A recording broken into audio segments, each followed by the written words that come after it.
have some clues, I think, that are very strong, and I think we could have some answers coming up fairly soon. Is this a nationwide search? Is this a search going to Mexico? I'm not talking about a search. I'm talking about a solution.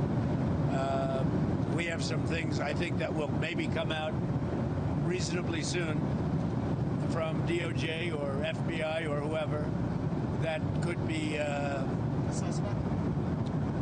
could be definitive. Chris, the one thing I've learned from covering Donald Trump for the past 10 years is he pretty much says what he knows or what's on his mind. Decipher that. What has he been briefed on that would allow him to say that? He's likely been briefed on the impetus behind this new activity at the search location. He's also probably been briefed on information that's come out of the interviews. The first 48 hours in these situations, and I've done dozens, if not hundreds of these types of cases, is the critical point of conducting those interviews and gathering the initial information, not just from people in the surrounding area, not just from friends and neighbors, but from the relatives, the individuals that had the last contact with her. And then you're going to want to go back and re-interview those individuals.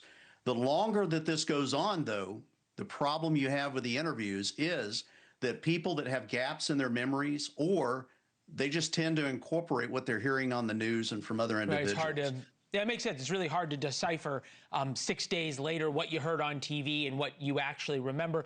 Brian, I keep coming back to this, and I think about if there is a trial for whoever kidnapped Nancy Guthrie, and we hope she's brought back alive, but if she's not, who was involved in her murder, if that is where this goes, it would be so easy to attack all of the police work. And yet again, we see the police dropping the crime scene tape, letting the media surround the house again, now for the second time, and then rush back and shut everything down.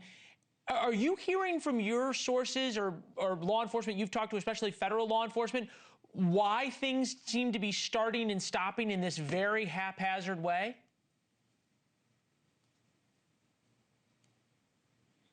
In the beginning, and they are the ones who went in, investigated, had a crime scene, and then very quickly took the crime scene tape down. And I would imagine, you know, that the FBI, now that they seem to be in charge, they're probably not happy that it went down that way, because we saw them come back earlier this week and create a crime scene and then take it down. And now here they are again, where they've closed the whole block down. Wouldn't it have just made sense to keep the crime scene tape up all week long? I mean, we've seen that happen in other cases all over the country.